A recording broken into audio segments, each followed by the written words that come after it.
ఎవరైనా టెట్ ఎగ్జామ్కి అప్లై చేయాలనుకుంటే ప్రాసెస్ అనేది ఈ వీడియోలో క్లియర్గా ఎక్స్ప్లెయిన్ చేస్తాను. లాస్ట్ వరకు చూడండి. ముందుగా నేను డిస్క్రిప్షన్లో ఇచ్చిన లింక్ అనేది క్లిక్ చేస్తే మనకి ఇలా హోమ్ పేజ్ అనేది ఓపెన్ అవుతుందన్నమాట. లేకపోతే మీరు డైరెక్ట్గా గూగుల్లో government department of school education అని కొట్టినా కూడా ఏపీ ఇది వస్తుంది. ఇక్కడ మనం ఏపీ టెట్ 2026 అని ఉంది కదా, సో దీని మీద అయితే మనం క్లిక్ చేయాలి. సో ఆప్షన్ మీద క్లిక్ చేసిన తర్వాత మనకి ఇలా క్యాండిడేట్ లాగిన్, డిపార్ట్మెంట్ లాగిన్ అనేది చెప్పి ఇలా చూపిస్తుంది అనమాట. ఈ పేజ్కి తీసుకెళ్తుంది. సో ఇప్పుడు మనం క్యాండిడేట్ లాగిన్ మీద క్లిక్ చేయాలి. ఇప్పుడు మనం న్యూ రిజిస్ట్రేషన్ అనేది చేసుకోవాలి. ఆల్రెడీ రిజిస్టర్ అయ్యి ఉంటే ఇక్కడ సైన్ ఇన్ చేసుకోవాలి. న్యూ రిజిస్ట్రేషన్ ఎలా చేసుకోవాలో చూద్దాము. ఇక్కడ గ్రీన్ కలర్లో న్యూ రిజిస్ట్రేషన్ అని కనిపిస్తుంది కదండి, దీని మీద క్లిక్ చేసి మనం రిజిస్ట్రేషన్ చేసుకోవాల్సి ఉంటుంది. సో ఫస్ట్ మనం ఆధార్ నంబరు క్యాప్చా ఎంటర్ చేసి సబ్మిట్ చేయాలి. డీటెయిల్స్ సబ్మిట్ చేసిన తర్వాత ఇలా డిక్లరేషన్ ఫామ్ అయితే ఓపెన్ అవుతుంది. మనం ఇలా మొత్తం అన్నీ టిక్ చేయాలన్నమాట. చెక్ బాక్సెస్ దగ్గర అన్నీ టిక్ చేయాలి. ప్రొసీడ్ మీద నొక్కాలి.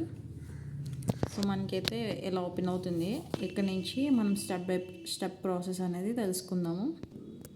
ఫస్ట్ మనం ఇక్కడ మళ్ళీ ఆధార్ నంబర్ అనేది ఎంటర్ చేయాలి. తర్వాత mobile number, me Aadhaar number, mobile number, name, date of birth, gender, marital status, father name, mother name, ఇంకా క్యాస్ట్, సబ్ క్యాస్ట్ ఏంటి అది, ఎలిజిబుల్ ఫర్ ఈడబ్ల్యూఎస్ ఉంటే ఎస్ అని పెట్టండి ఇక్కడ.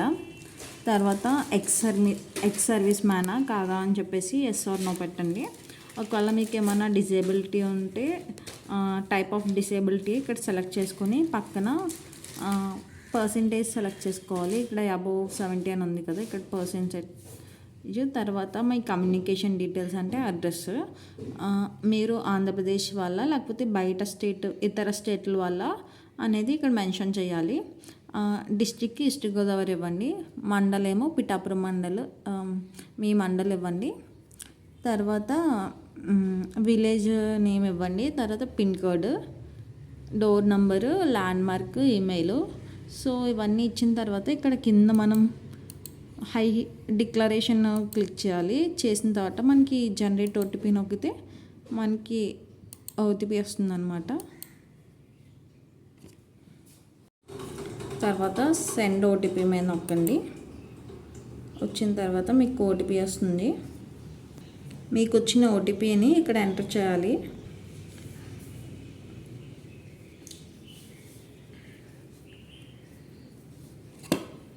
ఓటీపీ ఎంటర్ చేసి సబ్మిట్ చేసిన తర్వాత మనకి రిజిస్టర్ మొబైల్ నెంబర్కి పాస్వర్డ్ వస్తుంది. యూజర్ ఐడి అనేది మనకి జనరేట్ అవుతుంది అనమాట. దీన్ని స్క్రీన్ షాట్ తీసుకోండి, ఫర్ ఫ్యూచర్ పర్పస్కి యూజ్ అవుతుంది. తర్వాత క్లిక్ హియర్ టు లాగిన్ అని ఉంది కదా, సో అక్కడ లాగిన్ అవుతే మనకి అప్లికేషన్ తర్వాత మనకి ఇలా అయితే ఒక పేజ్ ఓపెన్ అవుతుంది. తర్వాత మనం ఇప్పుడు ఏం చేయాలి ఇక్కడ నుంచి చూద్దాం. ఇక్కడ లెఫ్ట్ సైడ్ కార్నర్లో సర్వీసెస్ అని ఉంది కదండి, దాని మీద క్లిక్ చేస్తే మనకి ఇలా ఓపెన్ అవుతుంది అనమాట. TET application form, 1 time registration ఇలా ఉంది కదా. సో మనం ఇక్కడ 1 టైం రిజిస్ట్రేషన్లో ఇక్కడ ఇందాక డీటెయిల్స్ అన్నీ అప్లోడ్ చేశారు, కానీ ఒక్క ఫోటో అప్లోడ్ చేయలేదు కాబట్టి ఫోటో అనేది మనం అప్లోడ్ చేసుకోవాలి. ఫోటో ఇంకా సిగ్నేచర్ అడుగుతుంది. సో మనం ఇక్కడ 150 KB మించి ఫోటో అప్లోడ్ చేయకూడదు. సిగ్నేచర్తో పాటు ఫోటోని మనం 2 ఒకేసారి పేపర్ మీద పేస్ట్ చేసి ఫోటో అనేది స్కాన్ చేసి అప్లోడ్ చేయాలన్నమాట. అన్నీ క్లియర్గా ఉన్నప్పుడు సేవ్ అండ్ కంటిన్యూ మీద క్లిక్ చేయండి. మళ్ళీ ఇలా ఒక పేజ్ ఓపెన్ అవుతుంది మీకు. అంటే ఇప్పుడు మీకు అకాడమిక్ క్వాలిఫికేషన్ ఏంటి, రెగ్యులర్గా ప్రైవేట్గా చదివారా అవన్నీ మనం ఇవ్వాలి. ఇది కూడా సబ్ఐ ప్లస్. ఇక్కడ రెగ్యులర్ ఆర్ ప్రైవేట్ అని క్లిక్ చేస్తే మీకు 4th క్లాస్ నుంచి డీటెయిల్స్ అడుగుతుంది. సో ఇవన్నీ ఇచ్చేయాలన్నమాట. మనం ఫస్ట్ 4th క్లాస్ ఏ డిస్ట్రిక్ట్లో చదివారు అంటే నేను ఇక్కడ ఈస్ట్ గోదావరి అని సెలెక్ట్ చేశాను. 5th క్లాస్ కూడా ఈస్ట్ గోదావరి అని సెలెక్ట్ చేశాను. 6th 7th up to 10th class వరకు మీరు ఏమేమి డిస్ట్రిక్ట్స్లో చదివారో ఇక్కడ ఇవ్వాలని.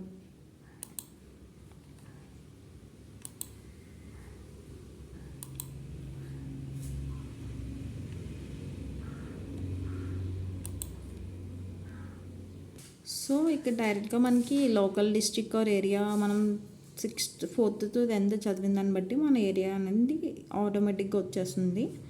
తర్వాత 10th చదివారా లేదా ఈ క్వశ్చన్స్కి మనం ఆన్సర్ చేయాలి. హ్యావ్ యూ స్టడీడ్ ఎస్ఎస్సి అని ఉంది, ఇక్కడ ఎస్ పెట్టాలి. తర్వాత బోర్డు మనం స్టేట్ బోర్డు అయితే స్టేట్ బోర్డు, లేకపోతే సిబిఎస్సి ఐసిఎస్సి, సో ఇలా పెట్టాలన్నమాట. తర్వాత సెలెక్ట్ మీడియము, తెలుగు మీడియం అయితే తెలుగు మీడియము, ఇంగ్లీష్ మీడియం అయితే English medium. First language select చేసుకోవాలి. తర్వాత year of passing, so year of passing select చేసుకున్న తర్వాత ఇక్కడ మీ 10th class hall ticket number enter చేయాలి. సో 10th క్లాస్ డీటెయిల్స్ అయిపోయిన తర్వాత have you studied inter yes పెట్టాలి. సో ఇక్కడ మళ్ళీ మీకు ఇంటర్ యొక్క డీటెయిల్స్ అన్నీ ఎంటర్ చేయాలి.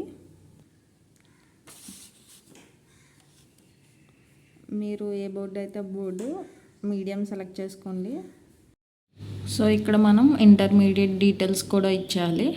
తర్వాత డిగ్రీ చదివితే degree qualification same educational details, and PG చదివితే పీజీ అకాడమిక్ డీటెయిల్స్ ఇచ్చేయాలి. తర్వాత ఇంతకుముందు ఒకవేళ మీరు ఏపీ టెట్ ఆల్రెడీ అటెండ్ అయ్యి ఉంటే ఎస్ నొక్కి దాని డీటెయిల్స్ కూడా ఇవ్వాల్సి ఉంటుంది. తర్వాత ప్రొఫెషనల్ క్వాలిఫికేషన్స్, అంటే ఇప్పుడు టెట్ రాయడానికి ఎలిజిబిలిటీయా కాదా అని చెప్పేసి చెక్ చేస్తారనమాట. సో ఇక్కడ క్వాలిఫికేషన్ ఉంది కదా, క్వాలిఫికేషన్ దగ్గర మీరు బీఈడీ అయితే బీఈడీ, లేకపోతే డిఈడీ స్పెషల్ ఎడ్యుకేషన్ ఇలా సెలెక్ట్ చేసుకోవాలి. ఇక్కడ మీరు ఏ యూనివర్సిటీ అయితే ఆ యూనివర్సిటీ సెలెక్ట్ చేసుకోవాలి. తర్వాత మీడియం, సో ఇక్కడ మీ డీటెయిల్స్ అన్నీ ఇచ్చేసి సేవ్ అండ్ కంటిన్యూ నొక్కాలి. దీని మీద క్లిక్ చేస్తే మనకి నెక్స్ట్ పేజ్ అయితే సక్సెస్ఫుల్లీ సేవ్ అయిపోయిందని వచ్చింది. నెక్స్ట్ పేజ్ మనకి ఇలా ఓపెన్ అవుతుందన్నమాట. ఇవన్నీ మనం ఇప్పుడు ఇచ్చిన డీటెయిల్స్, ఇవన్నీ ఏమన్నా తప్పులుంటే చెక్ చేసుకొని నెక్స్ట్ సేవ్ చేసుకోవాలి. సో మనకి ఫస్ట్ ఇలా కన్ఫర్మేషన్ కోసం డీటెయిల్స్ అన్నీ అడుగుతుంది. ఈచ్ డీటెయిల్స్ దగ్గర మనం వెరిఫైడ్ అండ్ కనెక్ట్ అని నొక్కి డిక్లరేషన్ యాక్సెప్ట్ చేయాల్సి వస్తుంది. సో ఇవన్నీ యాడ్ చేయండి, అవన్నీ వెరిఫై చేసేయండి. ఏమైనా మిస్టేక్స్ ఉంటే మళ్ళీ ఫస్ట్ నుంచి చేయండి. నెక్స్ట్ కన్ఫర్మ్ అండ్ సేవ్ మీద క్లిక్ చేయండి. సబ్మిట్ మీద నొక్కండి, ఓకే క్లిక్ చేయండి. సో ఇప్పుడు మీరు డిఈడి అయితే స్పెషల్ స్కూల్తో చేద్దామంటే 1B పేపర్ సెలెక్ట్ చేసుకోవాలి. అదే నార్మల్ రెగ్యులర్ స్కూల్లో 1 to 5 క్లాసెస్ చెప్దామంటే పేపర్ 1A సెలెక్ట్ చేసుకోండి. అదర్వైజ్ మీరు బీఈడి క్వాలిఫికేషన్ కూడా ఉంటే మీరు 2A 2B సెలెక్ట్ చేసుకోవాలి. ఈ పక్కన మనం ఇప్పుడు లాంగ్వేజ్ సెలెక్ట్ చేసుకోవాలి. తెలుగు సెలెక్ట్ చేసుకున్నాను నేనైతే. సో ఇక్కడ మీరు మీ ప్రిఫరెన్స్ ఆర్డర్ సెలెక్ట్ చేసుకుని ఎగ్జామ్ సెంటర్వి ఇవన్నీ కరెక్ట్గా ఉన్నాయో లేదో ఒకసారి చెక్ చేసుకొని మనం ఇప్పుడు పేమెంట్కి అయితే వెళ్ళాలి. పేమెంట్కి వెళ్ళే ముందు ఓటీపీ జనరేట్ అవుతుంది. జనరేట్ ఓటీపీ మీద నొక్కితే సెండ్ ఓటీపీ మీద నొక్కండి. సో ఓటీపీ ఎంటర్ చేసి క్లిక్ చేయండి. ప్రొసీడ్ అండ్ సబ్మిట్ ప్లే మీద క్లిక్ చేయండి.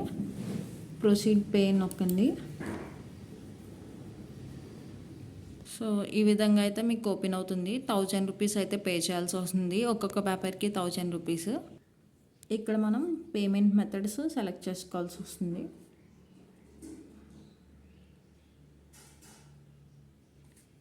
Credit card, debit card, so ఇవన్నీ ఎలా కట్టాలనుకుంటే అలా. నేనైతే డెబిట్ కార్డ్ మీద క్లిక్ చేస్తున్నాను. సో ఇక్కడ మనం డెబిట్ కార్డ్ నెంబరు, ఇంకా expiry date, card holder name ఇవి ఎంటర్ చేసి ప్రొసీడ్ టు పే నొక్కాలి.